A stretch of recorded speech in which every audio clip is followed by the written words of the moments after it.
ان کو برائیوں میں نہ گزاریں، یقیناً کہ قیامت کے دن ان اوقات کے بارے میں بھی سوال ہوگا۔ یہ وقت دیا گیا، اللہ رب العالمین نے فرمایا ہے ہر نعمت کے تعلق سے تجھ سے پوچھا جائے گا، ہر نعمت کا حساب تجھے دینا ہوگا۔ جب نبی فرما رہے ہیں خالی وقت ایک بندے کے لیے نعمت ہے، مطلب یہ کہ قیامت کے دن حساب ضرور دینا ہوگا۔ اور ایک آخری اور پانچویں نصیحت یہ ہے کہ یہ فتنوں کا دور ہے۔ فتنوں کے دور میں آدمی کو بہت بچا کے چلنا ہوتا ہے۔ تقوی کا اصل مفہوم اسی دور میں سمجھ میں آتا ہے۔ علماء نے تقوی کی تعریف لکھی ہے، ایک بہت ہی تنگ راستہ ہے، دونوں طرف کانٹے لگے ہوئے ہیں، آپ کو اسی راستے سے گزرنا ہے۔ ایسے حساب سے گزریے نہ دائیں کا کانٹا آپ کو ادھیڑے نہ بائیں کا کانٹا آپ کے کپڑے کو ادھیڑے۔ آپ جس طرح سے بچ بچا کے وہ کانٹوں بھرا راستہ گزر گئے، آگے آپ کو جنت ملنے والی ہے۔ یہ راستہ جو ہے اسی کا نام تقوی ہے۔ آج ہماری زندگی کیا اس حساب سے چلتی ہے؟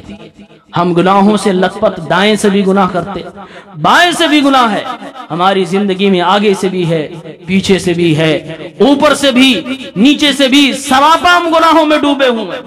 فتنے کے اس دور میں اگر آپ اپنے آپ کو گناہوں سے بچانا چاہتے ہیں، ان فتنوں سے محفوظ رہنا چاہتے ہیں، تو میرے نبی کی ایک حدیث سنیں۔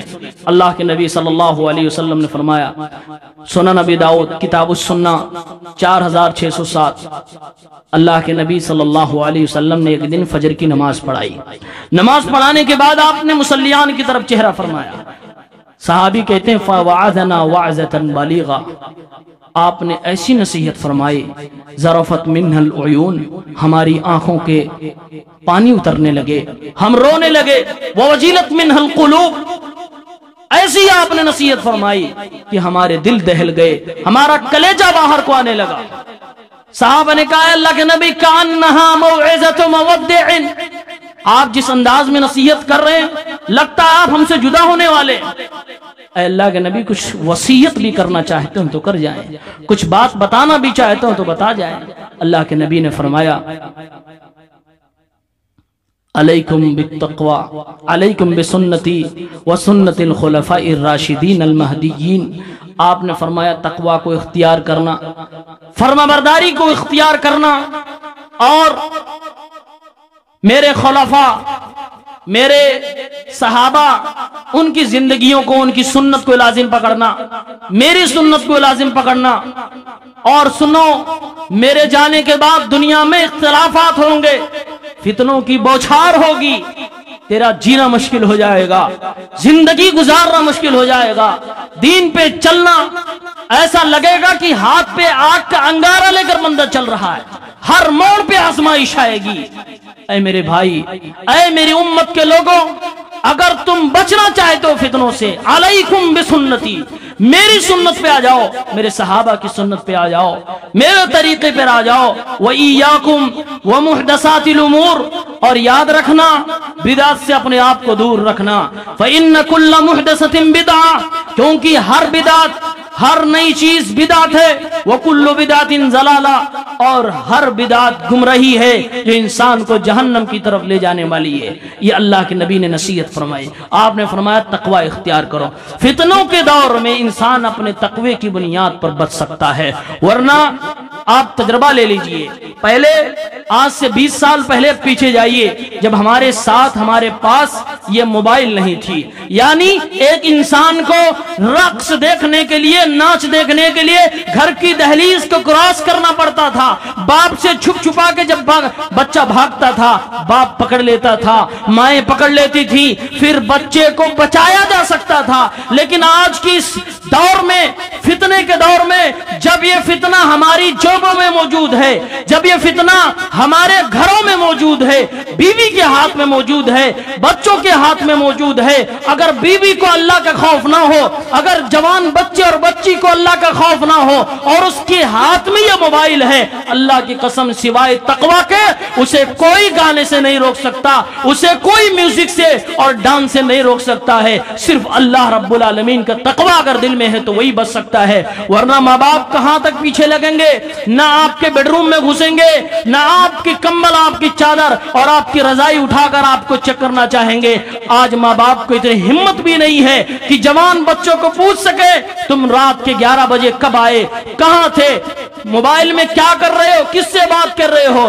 آج کے جوانوں نے اپنے ماں باپ کو ڈرا کے بھی رکھا ہے. میرے بھائیوں, ماں باپ کو وہ حیثیت دو کہ جب وہ آپ کو ڈانٹ سکے. اللہ کی قسم ہے, آپ کتنے بڑے ہو جاؤ, کتنی اونچی کیٹیگری کے آپ ہو جاؤ, لوگ آپ کے سامنے جھکتے ہو, آپ کو رستہ چلتے سلام کرتے ہو, لیکن آپ جس دن اس لائق ہو گئے, آپ کی کیٹیگری گھر میں یہ ہو گئی کہ آپ کا باپ آپ سے ڈرنے لگے, آپ کی مائیں آپ کے سامنے بولنے سے سوچنے لگے, سمجھ لو ابھی کردار آپ کا سنہرا نہیں ہے, آپ ماں باپ کی نگاہ میں اچھے نہیں ہو.